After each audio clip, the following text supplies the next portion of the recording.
Today on Rock and Blues Review, we are proud to be talking to Gordie Johnson, someone who, by music fans and peers, is regarded as one of Canada's most accomplished talents as a performer, producer, and writer. Welcome, Gordie.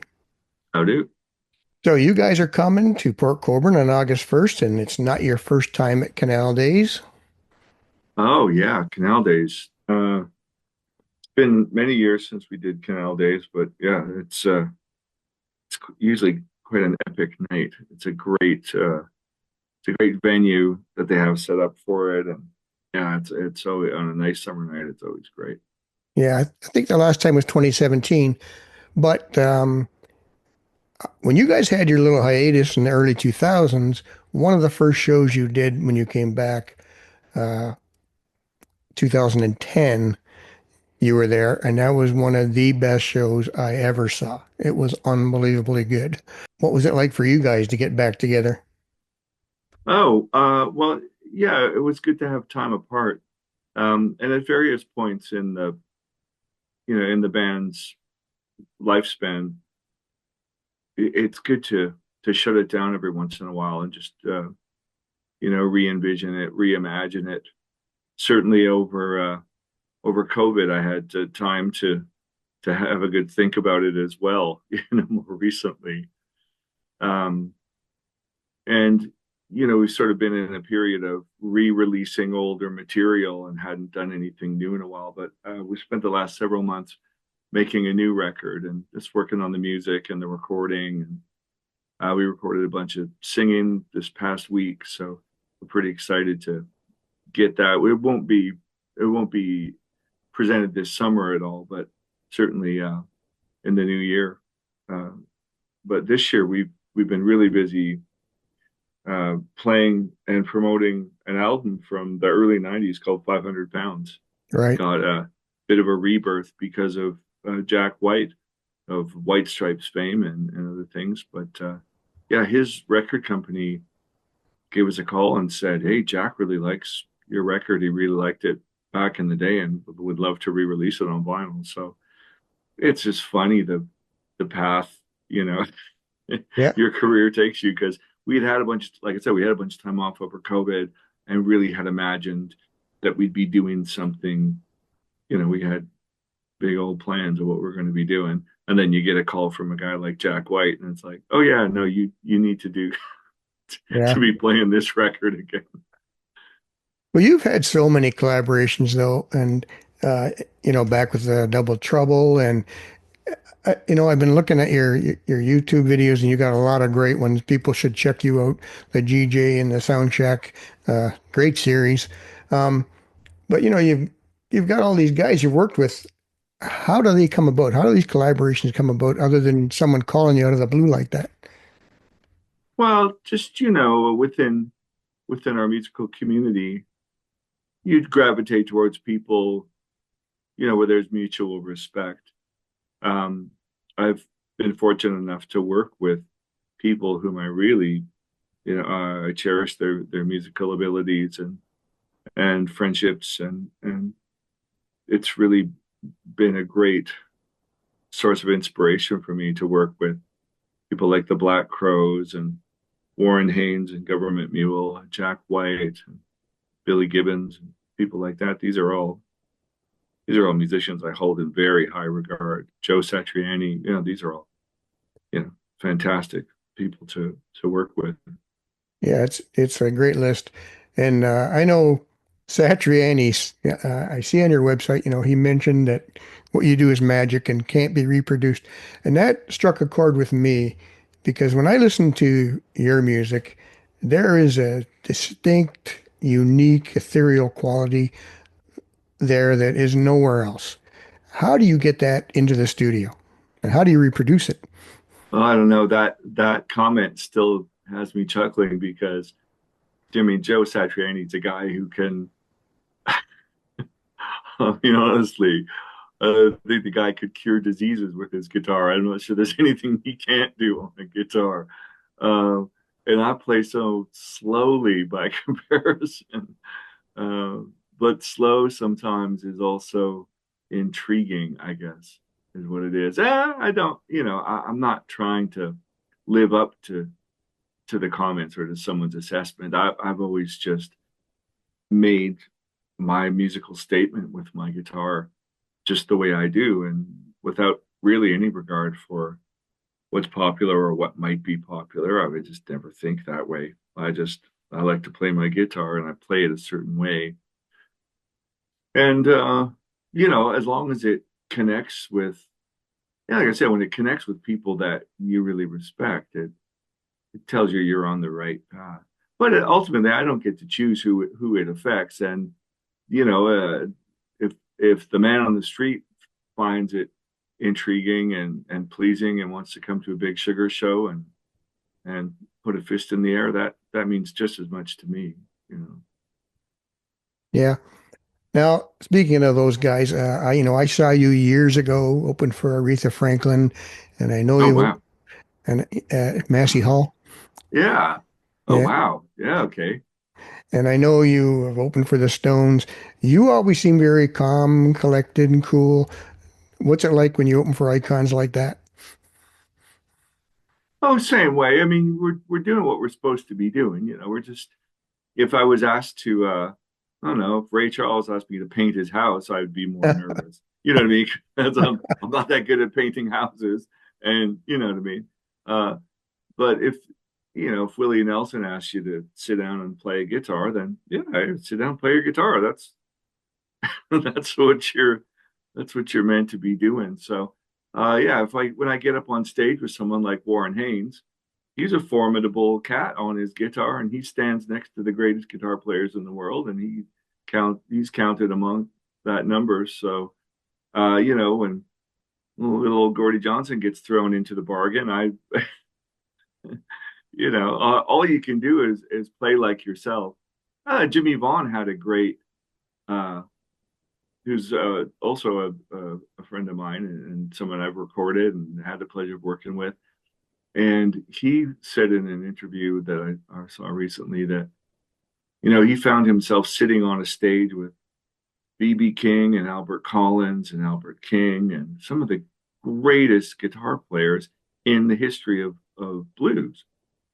And he thought to himself, well, you got a lot of cats who can play like Albert. You can get guys who can play like BB. You can play like Albert King. You can play like Freddie King. You can do all those. You can learn all those tricks. But what are you going to do on the day that you're sat next to these guys? How are you going to play what's only you, not somebody else? And then I've systematically watched him throughout his career distill his playing down to stuff that really only Jimmy Vaughn plays. You kind of don't hear anybody else's playing in that guy's playing anymore. He just, he's had influences, but it really is, like I said, it's like a distillation down to the thing that makes you just you. And so I think it's good for us guitar players always to be working toward that end. Because at the end of the day, you want someone to hear your music coming out of a speaker and go, oh, well, that's just got to be, fill in Right, the blank. That's got to be Gordie Johnson and Big Sugar. right. Well, like I said, you definitely have a distinct quality. Now I've talked recently to Colin James and Chris Duarte, and you've worked with both those guys. Oh, yeah. And Chris was quite a while ago, and that would have been before you moved to Texas, or is that when you Oh, went there? yeah. No, I mean, I had been to Texas several times and probably seen him play, but we were on the same record label, and the head of the label at the time was very keen to have me develop my skills as a producer as well as a performing artist, songwriter, or whatever. So that really was one of the earliest things I did as a producer, and I could thank Michael Tedesco at Silvertone Records at that time, who just kind of put me in a room with like, hey, this I got this other guy's making a record. I want to hear what you would do with his music. So that was a very important sort of starting point for me as a producer. Yeah, and I know you work with J.W. Jones, who went down there, I believe, to work with you Mm-hmm. a year or two ago. Yeah, yeah, it's been a while now, actually. I think it's been 2 years maybe. But yeah, speaking of Jimmy Vaughn, yeah, we we went and saw Jimmy. It was early in the recording. JW was down here for like 2 weeks. I think maybe the first or second night of of the recording. I was like, yeah, we're gonna stop early and go into town and see Jimmy Vaughn playing a little honky tonk in Austin. He's like, what? I was like, no, trust me, this is part of making your record. You want to do this. And JW Jones is a huge Jimmy fan. So Yeah. we went and watched Jimmy play, and JW was like, oh man, God, wouldn't it be amazing if Jimmy would play on our on this record? So I walked up to Jimmy and was like, "Hey, Jimmy, this kid wants you to play on his record." And Jimmy went, "Yeah, man, cool." And Nice. that was it for JW. So I think he would admit he was standing there going, "Whoa, you just but maybe we should call his man, have my manager call his manager or so." No, man, just gotta go ask the guy. Yeah. Yeah. Some people just need a little push, I guess. But that's great. Great for him. And he certainly has nice things to say about you and Jimmy. Um, now, just getting back for a second, like I said, I saw a lot of your YouTubes, and I know you're big on the Gibson guitars, and you talk about Alec Lifeson's double neck, and you you mentioned playing with it, but when you had him on Eternity Now, was that the first time you worked together? That's the first time we recorded together. Al had sat in with the band on more than one occasion, and we met each other in the early '90s. And of course, he was a big influence on me even as a kid. Man, when I was not even a teenager, I was a Rush fan. Went to see him play several times in the '70s, and so when I met him as an adult, I was a little, you know, little awestruck to meet the guy who I've been listening to since I was a kid. And he was just so, he just disarmed all that stuff, just had no pretension or just made you feel welcome as an next door neighbor. He's just another dude playing the guitar. And he actually gave me his like Xanadu double neck, the white Farewell to Kings double neck. He just handed it to me one day and said, "No, see if that brings you some luck." Who does this? Who does this? Who does that? I don't know. I don't know if any of the guitar players are taking like the guitar they're most known for and just hand it to some kid in Toronto and say, you know what? I think you might do something good with this. Why don't you try that? And we really did. We recorded the entire Hemivision record with it and part of the Heated record with it. I mean, that one guitar really did push us in a direction. Yeah, and now you've got your own signature Gibson. That's pretty cool. Yeah, it's pretty cool. And several of those double neck. Right, right. Got, got a couple of those kicking around. And why such an affinity to the 70s guitars? Oh, I suppose is what you grow up with, when you're a kid and you're lusting after rock stardom and playing the guitar and you're looking at all your heroes, and I was a kid in the '70s. So when I went in the guitar store as a kid and begged my parents and scraped and saved my money to try and get a guitar, all those new guitars were '70s Fenders, '70s Gibsons. Those were guitars my heroes were playing. And, it's funny, if you talk to someone like Jimmy Vaughn or Billy Gibbons, the guitars those guys, much like the automobiles they lust after, are those 1950s, Mm, late 1940s, 1950s. It occupies the same place in their mind, the stuff that they think is cool. Interesting because hanging out with Jack White recently, we were talking about, I don't know what we were talking about, hockey cards of all things. We are talking about hockey teams and hockey uniforms. And, of course, I think that, the '70s is the golden age of NHL hockey emblems and the mm. uniforms because that's the last time I cared about hockey when I was a kid. Out for Jack, he's that much younger than me. So to him, you got to get into the mid 1980s for it to be cool. And then that's the stuff he thinks is cool. The cars he thinks are cool. Like, oh, a mid 1980s Kawasaki something, you know what I mean? It's like, or Suzuki, what did he have? A Suzuki, some little 4x4 Jeep looking thing. But it's Hmm. because he's that much younger. So it's what you grew up as a kid idolizing. And I think that's what that is about. Yeah, makes sense for sure. Now, there's so much to talk about. I don't want to keep you too long, but I appreciate your time. But I noticed again in your podcast or your YouTube, you were saying about how the chord progression in "If I Could" by Simon and Garfunkel inspired you. And that's an interesting approach, I think, for someone like me who doesn't know music or write, that a chord progression would inspire something. Mm. Well, there are a lot of songs like that that we're talking about. The Big Sugar song "All Hell for a Basement," and "All Hell for a Basement" already sort of had a chorus progression to it. My songwriting partner Patrick Valentine sort of presented me with a song that was really a like just he she breakup, you know, hurt heartbreak song.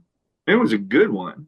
It was fine, but it sort of stayed in one color palette, you know, the whole time. It had one particular chord progression.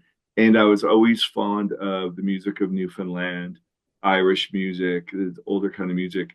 And a lot of those traditional songs will sort of deviate from the minor key to the relative major key and then back to the minor and back to the major. And it creates this tension and mystery to me because you never know, is it a happy song? No, it's a sad song. Oh, hold on. It's a happy song, but it's a sad song. You know what I mean? So the part of the song that I contributed was, was based more on that kind of maritime tragic songs that people sing in pubs. Everyone's having a great time singing these songs of nautical disasters. You know? Right. So the song that came to mind that's akin to that Simon and Garfunkel, "I'd rather be a hammer than a nail," also perfectly illustrates that for someone who's not musically inclined. Da, da, da, da, da, da, da, da, da, da, is the major chord.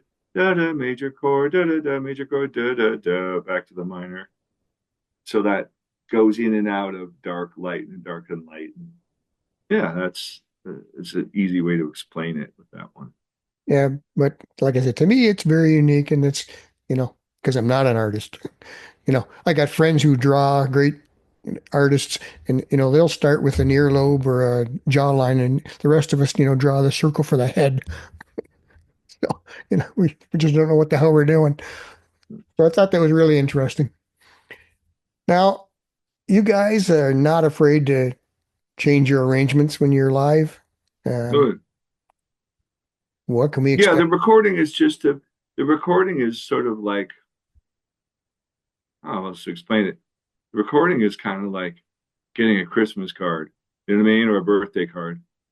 You weren't actually at the birthday party, but you got the birthday card. You know what I mean? But when you come to the Christmas party, then you see what it really is. You know, um, those recorded versions, they're only like that one time. If we record it on a Wednesday, that's why it sounds that way.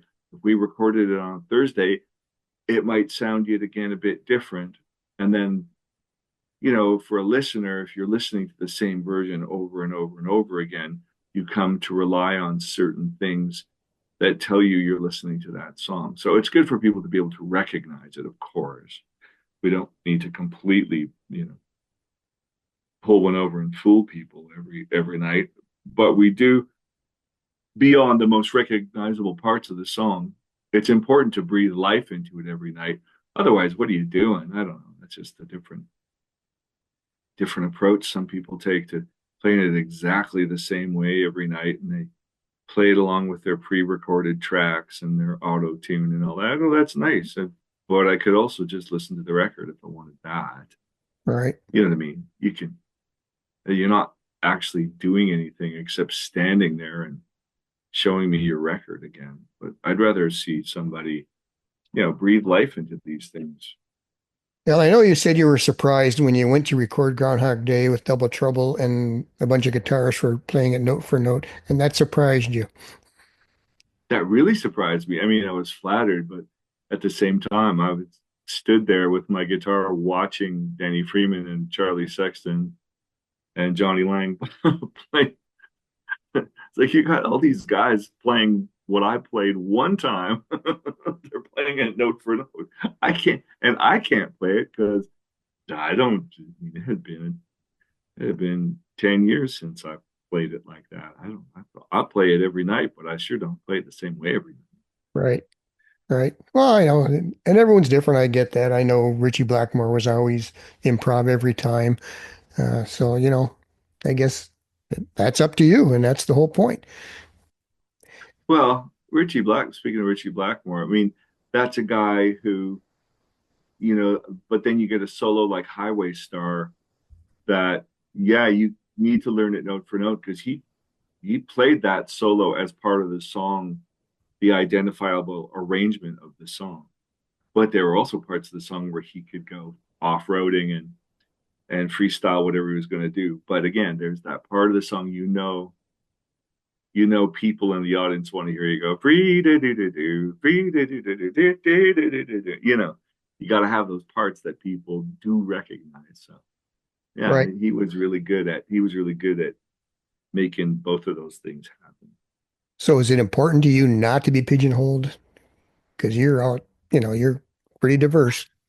It would be more important if I cared, I suppose. What does that mean?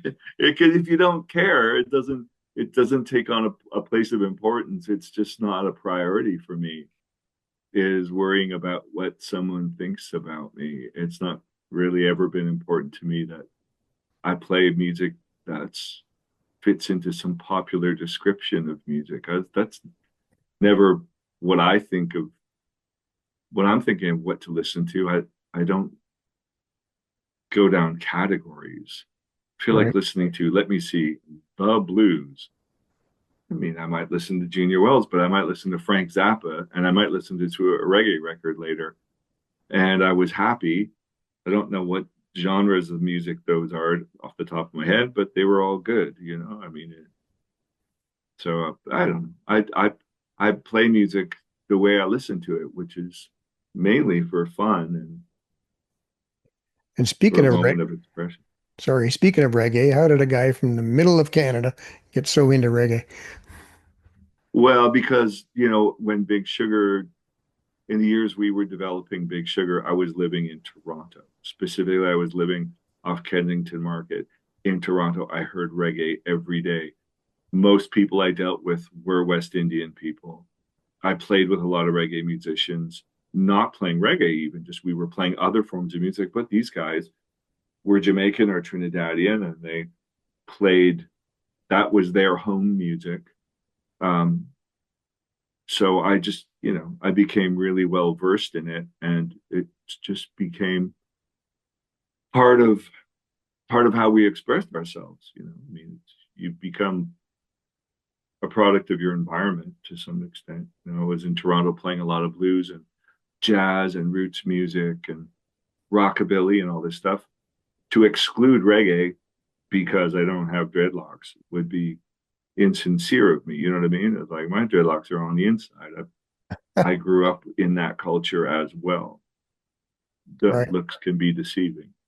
Oh, for sure. Now, um, you mentioned the new album coming out. Any thoughts of a greatest hits volume two?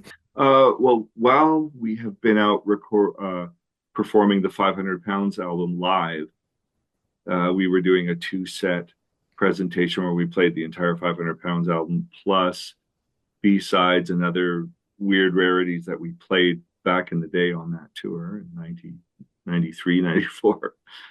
But then we would do a second set of other songs from across the rest of our career. So I have a bunch of live stuff recorded and filmed. So I would also like to get sort of a the 500 pounds live, and also the great sort of greatest hits live. Like I said, there's film of it. There's really good recordings of it. I just need to get it all organized and off my computer desk and into people's hands. Right. I'm sure you're busy enough, but I'm sure that's something we'd like to see down the road. Um, so you are appearing twice in this area over the next month, first at Port Colborne and then at Southside Shuffle in September. And you're Yeah, and you're pretty busy otherwise too. yeah. I'm just home here in Texas for a couple of days. We also have a place in Canada, so we were up there for a while and doing, shows every week all the way across the country. I've been across the Rockies 4 times this summer Mm, already wow. in the space of like 2.5 weeks.